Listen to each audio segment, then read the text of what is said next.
(9월) 5주차 구역예배 영상입니다. 오늘 본문 말씀인 시편 40편 7절에서 8절까지의 말씀입니다. 그때 내가 말하기를 내가 왔나이다.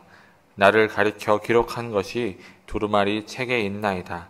나의 하나님이여, 내가 주의 뜻 행하기를 즐기오니 주의 법이 나의 심중에 있나이다 하였나이다. 아멘. 교재 64페이지에 있는 내용 함께 읽겠습니다.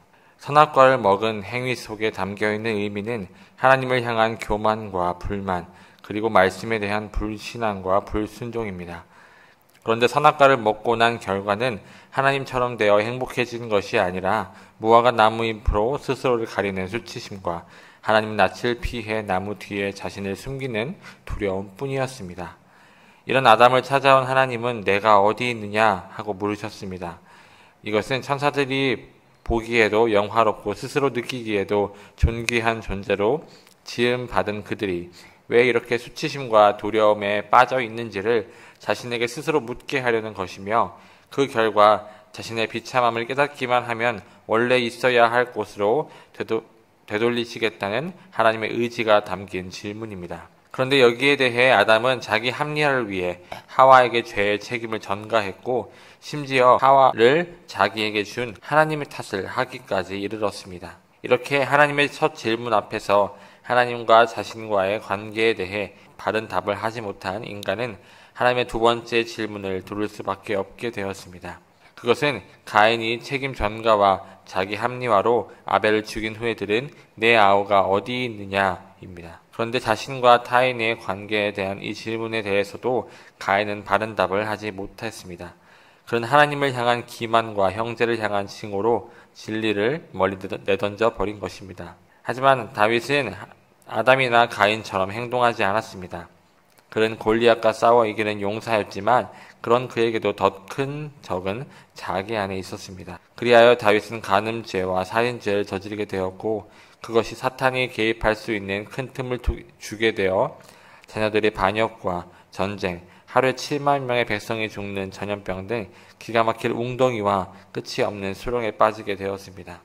하지만 다윗은 이 문제를 스스로 해결하려고 하거나 자기 힘으로 구원할 수 있다고 착각하지 않았습니다. 대신 그는 여호와를 기다리고 기다렸으며 의지하고 의지하다가 하나님께서 자기를 끌어올려 다른 차원의 반석 위에 세우시는 것을 경험하게 되었습니다.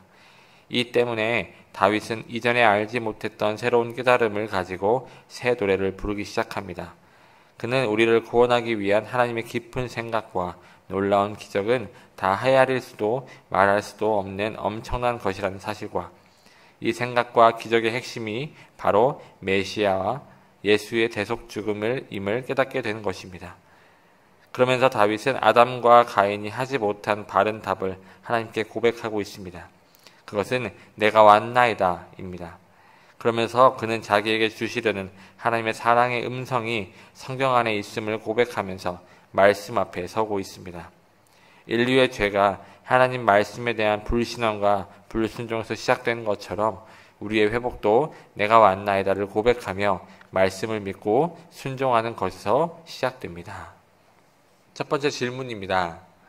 내가 어디 있느냐라는 질문에 담긴 하나님의 뜻은 무엇이고 여기에 대한 아담의 대답은 무엇이었습니까? 하나님께서 아담을 향해 물으시는 내가 어디 있느냐라는 질문은 아담을 회복시키시려는 의도가 담겨 있는 질문이었습니다. 아담이 어떤 존재였습니까? 아담과 하와는 하나님께서 친히 만드신 피조물이었으며 그들이 선악과를 먹기 전 하나님과 함께 있을 때에는 천사들이 보기에도 영화롭고 스스로 느끼기에도 존귀한 존재였습니다. 그리고 부끄러워할 것이 아무런 까닭 없는 존재였습니다. 그러나 선악과를 먹은 후 아담은 자신을 감쌌던 영광이 사라지며 서로에게서 초라함을 보게 됩니다. 그리고는 무화과 나무 잎을 엮어 치마를 만들어 입으며 하나님의 낯을 피하여 숨게 됩니다. 하나님은 아담의 정체성을 다시 돌이키기 위해 그에게 질문을 던지신 것입니다. 존귀한 존재였던 그들이 왜 이렇게 수치심과 두려움에 빠져 있는지를, 지금 그들이 있는 위치가 어디인지를 살펴보게 하시며 또한 자신들의 비참함을 깨닫고 다시 하나님께로 자신들의 위치를 돌이키게 하기 위한 하나님의 의지가 담긴 질문이었던 것입니다. 그런데 하나님의 이 질문을 그 의도를 파악하지 못한 아담은 오히려 자기 합리화를 위해 하와에게 죄의 책임을 전가했고 하와를 자신에게 주신 하나님의 탓을 하며 하나님에게서 자신들의 죄의 책임을 전가하게 되는 것입니다. 두 번째 질문입니다. 내 아우가 어디 있느냐라는 질문에 대해 가인은 어떤 대답을 했으며 그것은 어떤 의미입니까? 위에서 나눈 첫 번째 질문 앞에서 올바른 대답을 하지 못한 아담과 하와를 이어 그들의 아들인 가인은 자신의 동생인 아벨을 죽인 후에 하나님께 두 번째 질문을 받게 됩니다. 이는 내 아우가 어디 있느냐라는 질문이었습니다. 첫 번째 질문은 하나님과 자신과의 관계에 대한 질문이었다면 두 번째 질문은 자신과 타인의 관계에 대한 질문이었습니다. 이 질문에 가인은 올바른 답을 하지 못했습니다. 하나님을 향한 기망과 증오로 다시 한번 우리를 회복시키고자 하는 하나님의 기회를 날려버리게 된 것입니다. 세 번째 질문입니다. 내가 왔나이다 라는 다윗의 대답 속에 담긴 고백은 무엇입니까? 내가 말씀 앞에 왔나이다 라는 고백이 있습니까? 내가 왔나이다 라는 다윗의 고백은 하나님의 구원과 하나님의 기적, 하나님의 사랑에 대한 고백이었습니다. 자신의 삶이 간음이나 살인 등 많은 죄악을 하나님 앞에 범하였지만 그럼에도 자기 스스로 모든 것을 해결하려는 것이 아닌 하나님을 기다리며 하나님을 의지하는 하나님 앞에 온전히 서겠다는 다윗의 고백이었습니다. 이러한 고백이 우리의 삶에도 있어야 합니다. 내가 하나님 앞에 있음을, 내가 하나님 말씀 앞에 있음을 고백하는 우리가 되어야 합니다. 우리의 삶은 아담으로 인해 죄악이 우리 삶에 들어온 후에 늘 언제나 죄악 속에 살아가는 인생입니다.